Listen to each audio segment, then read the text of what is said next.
Hello, welcome to my presentation for the 21st Century Conference on Technology, Knowledge and Society, Learning from Artificial Intelligence, Pedagogical Futures and Transformational Possibilities. My name is Sarah McTighe, and this is my presentation, a critical, realistic exploration of heuristics, semiotics, metrics, and the sense of belonging. At this point, I'd like to make a special mention and thanks to my supervisory team, Dr. Jasper Graham-Jones, Dr. Ross Pomrey, Dr. Claire Gray, and Dr. Kerry Collins, my Director of Studies. At the start of my presentation, I would particularly like to highlight the work of Dr. Jasper Graham-Jones, as I consider myself extremely fortunate to be supervised by him.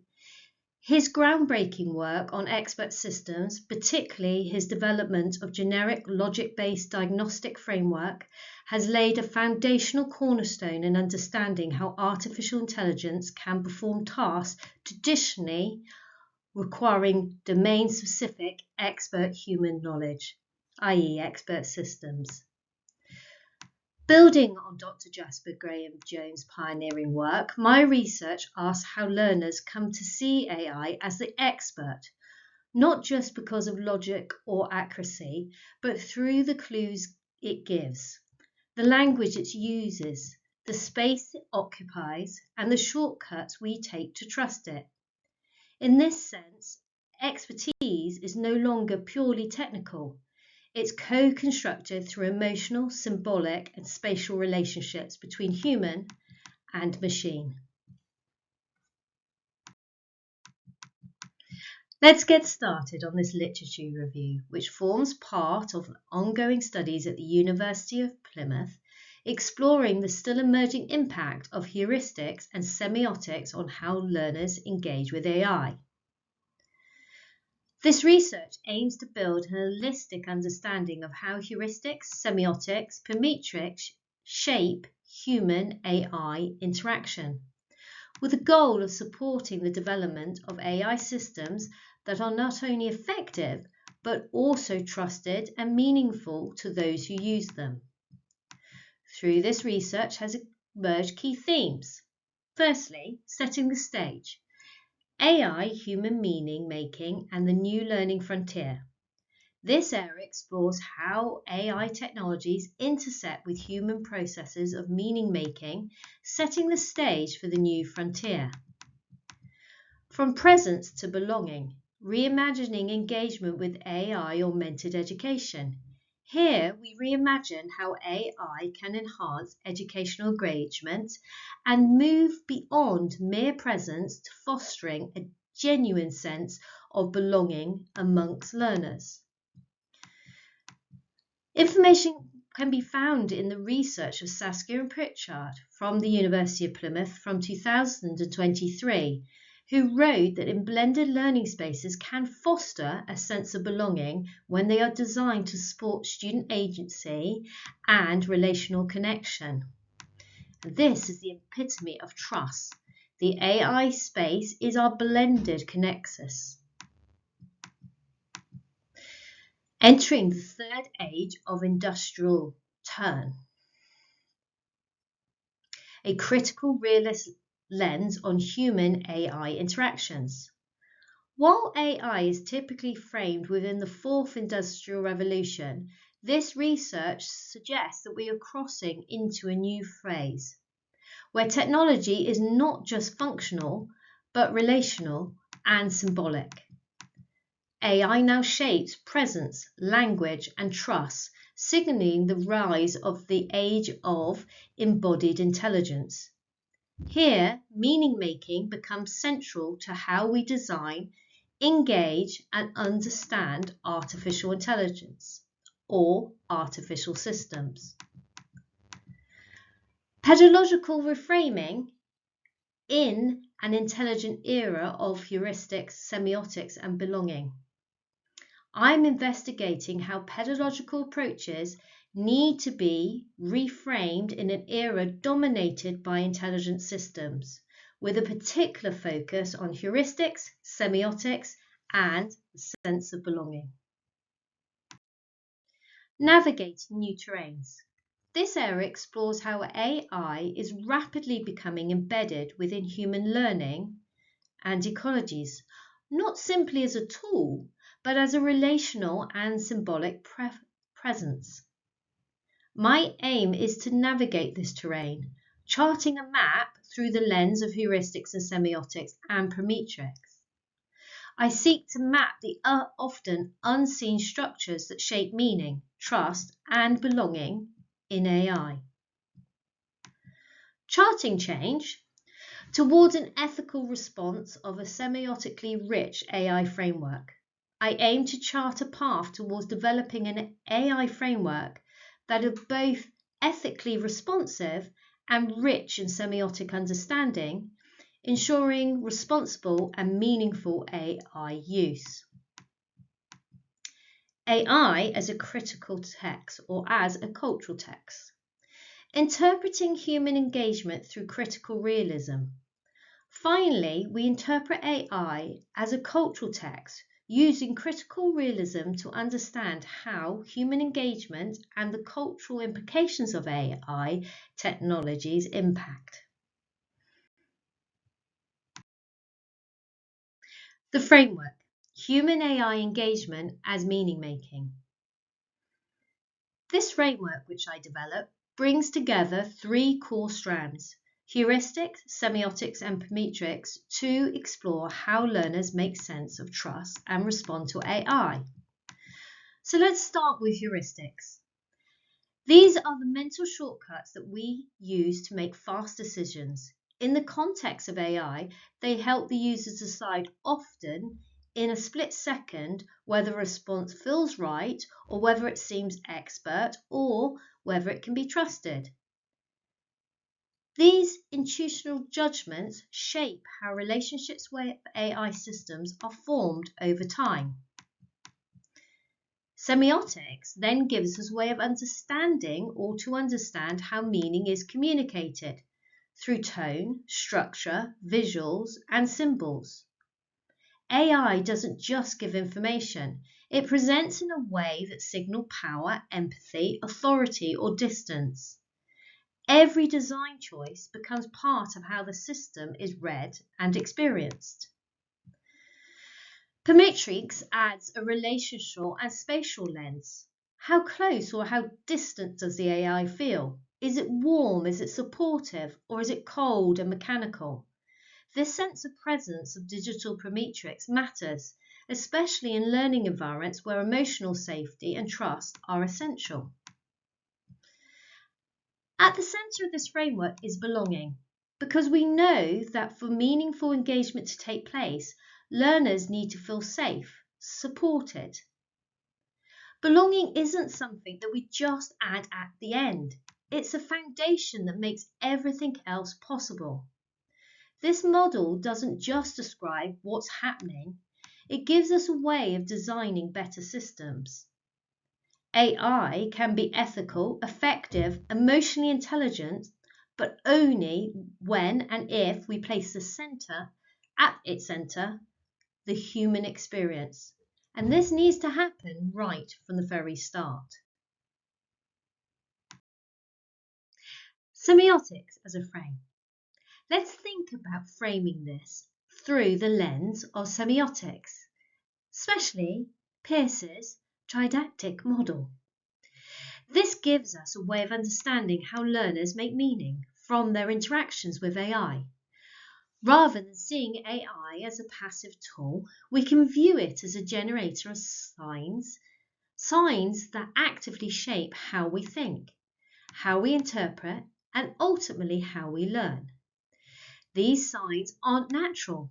They're loaded with assumptions, cultural values, and implied intentions. Peirce helps us to see that each interaction involves not just a sign and an object, but an interpreted meaning which is made in a relational space. AI as a sign system. With that in mind, I propose that AI, particularly large language models, function as a complex sign system. Every output, every interface, design choice, and even the tone it uses communicates meaning, whether it intends to or not. We can chart this in its shifting interaction with inputs. So in this context, AI isn't just delivering the answers.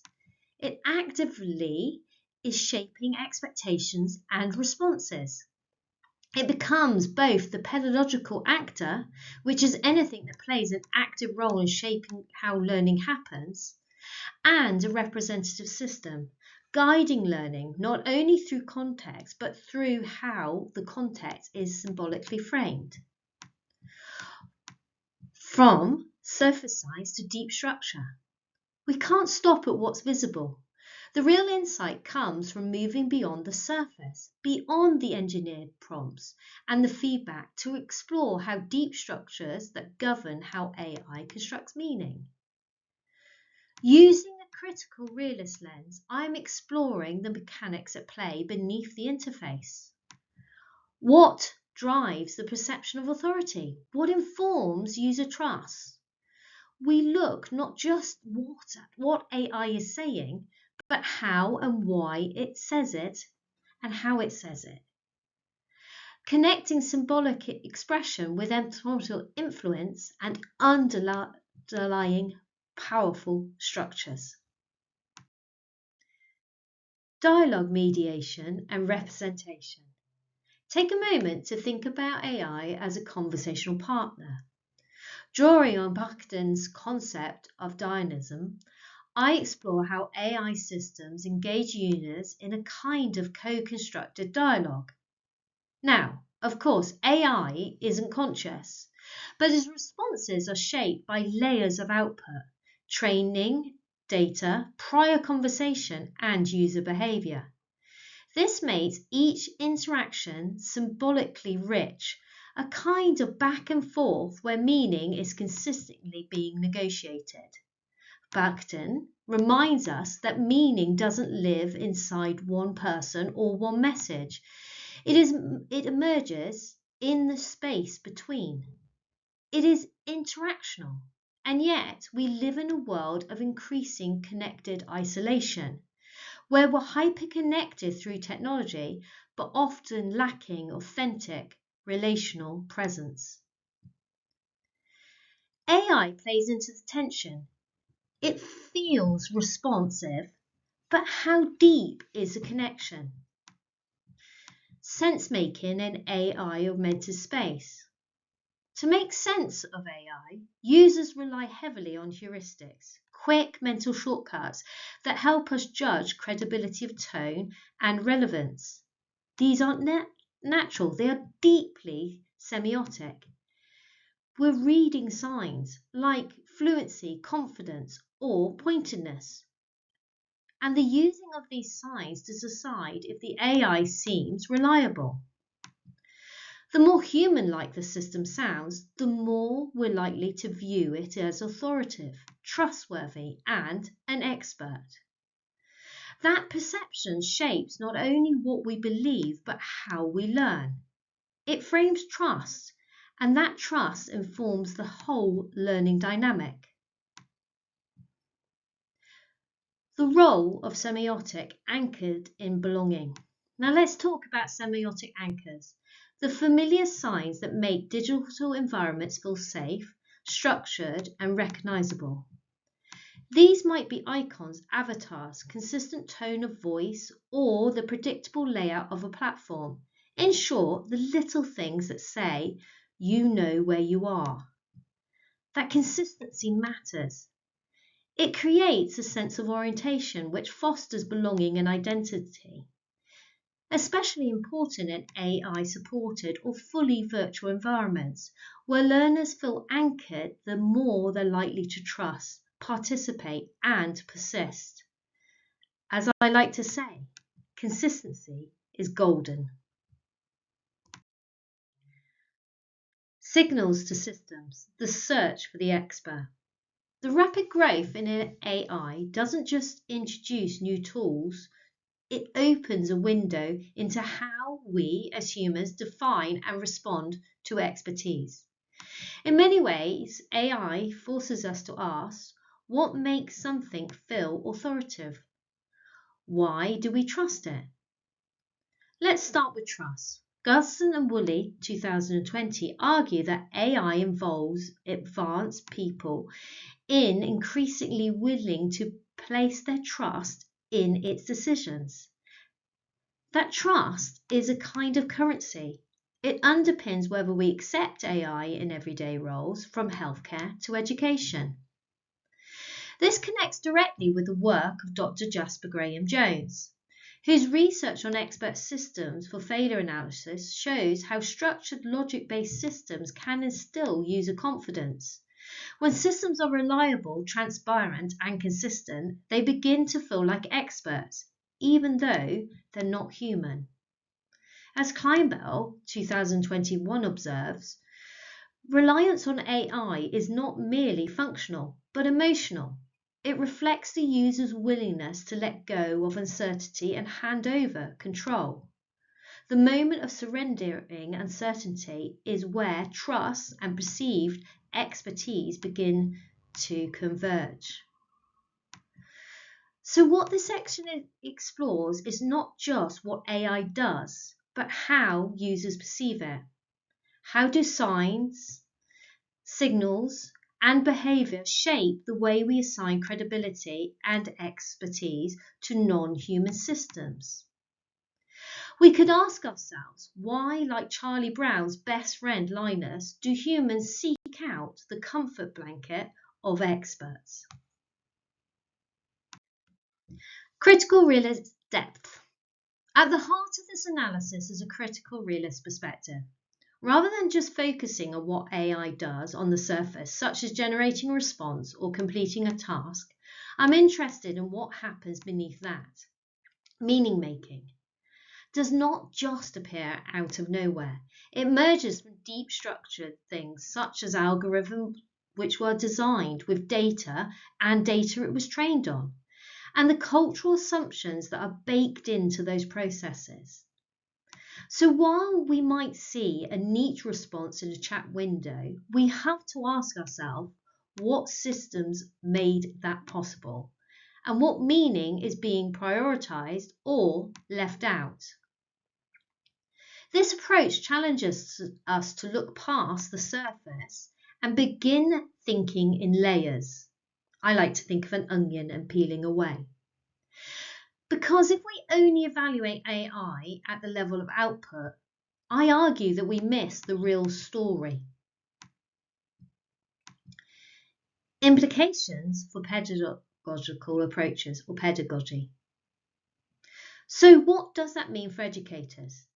It means we need to shift away from simply using AI tools functionally to thinking critically about how those tools shape knowledge.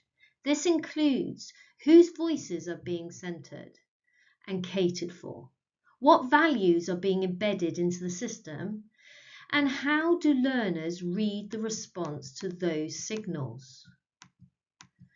We also have a responsibility to build ethical awareness into how we design and teach with AI.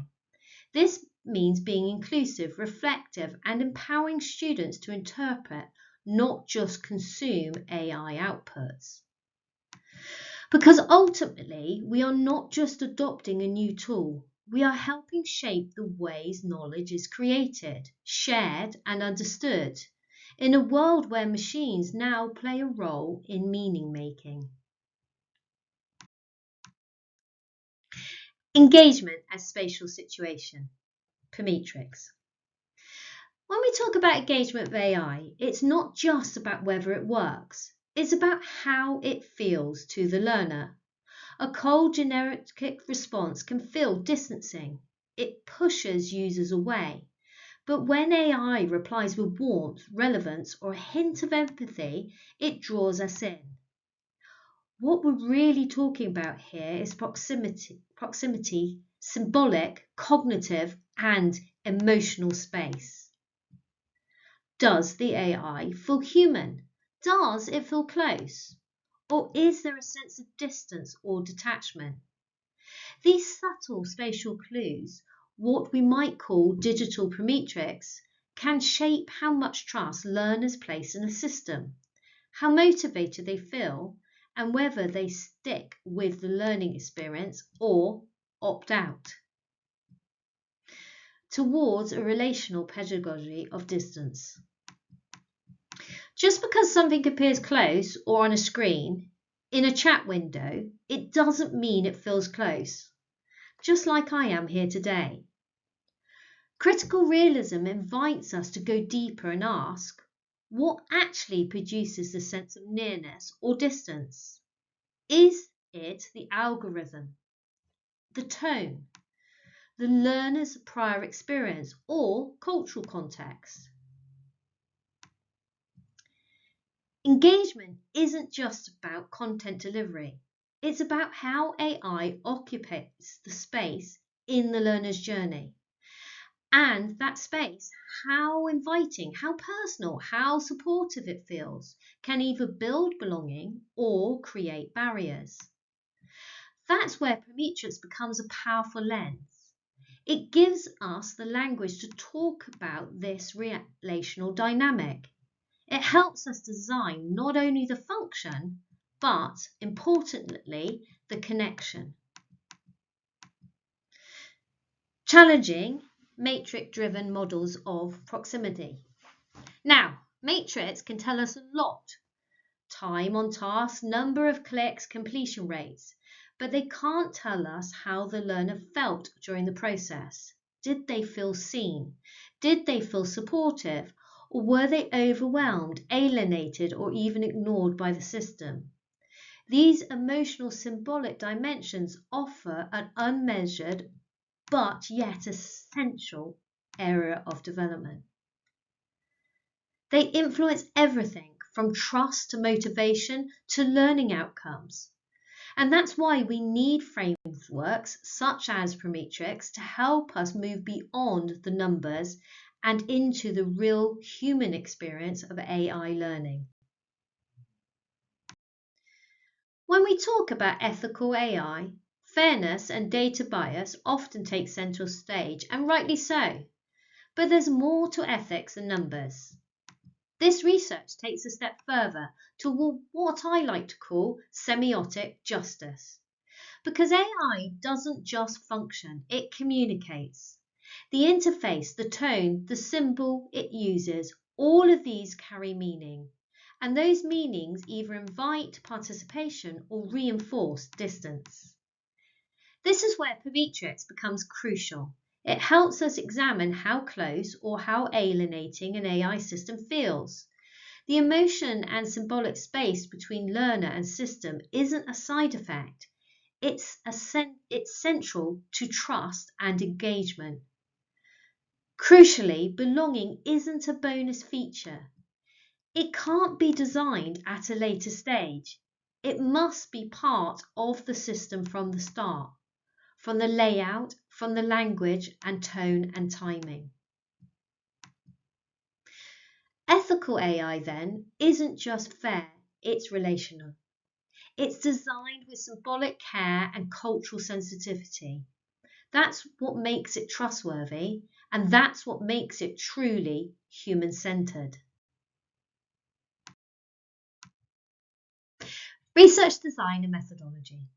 This study takes a mixed method approach, bringing together both quantitative and qualitative methods to build a more complete picture of how learners engage with AI prompts. On the quantitative side, we track interaction metrics, things such as user frequency, response patterns, engagement duration. These data points help us to understand what's happening at scale, how people are using AI, and how consistently it holds their attention.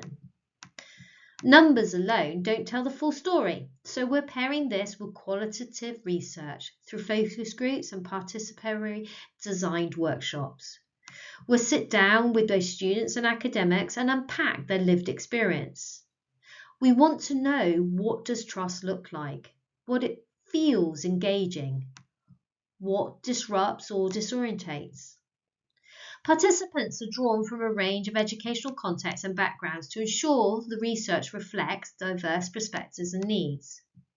The experimental design includes both control and intervention groups. These groups will test prompts informed by heuristics and semiotics and prometrics, the theoretical pillars of the study. By comparing outcomes, we'll be able to see how specific design choices influence not just engagement, but perceived trust and relational closeness, and the sense of belonging. Ultimately, the goal is not just to measure interaction, but to better understand how AI can be designed to feel more human-centered, culturally responsive, and symbolically inclusive. As we move towards the practical impact of this research, the focus becomes clear. How do we design AI systems that learners can trust, relate to, and grow with? First, that means building systems that are reliable and responsive, not just accurate in output, but consistent in tone, emotional intelligence, and symbolically inclusive. Trust isn't something users automatically give. It's something we design for through transparency, care, and cultural sensitivity. Secondly, we need to make sure AI systems are inclusive by design, not retrofitting. This means accounting for diverse learner needs, neurodivergent students like myself, non-traditional learners, and those navigating educational spaces where representation and belonging can't be taken for granted. When systems reflect users' lived realities, engagement becomes more meaningful. Finally, this research is about optimizing the role of AI plays in education, not to automate learning, but to enhance it, to support well-being, to scaffold agency, to foster meaningful academic relationships. By integrating AI thoroughly and ethically, we can build learning environments that are not just more efficient, but more human. AI is shaping the pedagogical future, but it need not dominate it. This research calls for a shift from efficiency to meaning, from instruction to interpretive. By embedding heuristics, semiotics, and prometrics into prompt design, we reclaim the AI encounter as a space for shared meaning making, the human connection. Before I close, I want to acknowledge that this presentation wasn't created alone. I had incredible support from my PhD supervisory team, to whom I am extremely grateful. It was developed in collaboration with ChatGPT, a generative AI system created by OpenAI. Just to be clear, AI is not the author here, I am, but throughout this process it has acted as a sounding board, a collaborator and a semiotic mirror, helping me shape ideas, clarify tone and push deeper into the relational and symbolic themes of this research. And also I was keen to test its responses. I've spoken throughout about trust, presence and meaning making. This partnership offered a way to put those ideas into practice, to try out what I'm actually doing, to explore thoughtfully reflective human AI collaboration and what that can look like in real term. I believe if we design and use these systems intentionally with ethics, humility and care, then AI can help amplify our voices, not replace them. In my final slides here, please find the full citation for my research. And moving on, I would like to formally acknowledge Dr. Jasper Graham-Jones and Dr. Ross Promley for their valued insights and their feedback in the development of this presentation. Their guidance and contributions significantly helped the refinement and structure of this content, and for this I am incredibly grateful. Also below in the notes of these slides are my full reference lists in case you find them useful. So, I've been Sarah McTighe, this has been my research, and I am so happy to have presented to you. Thank you so much, and I look forward to connecting with you in the virtual space. So look forward to the conversations. Have a lovely day. Thank you. Goodbye.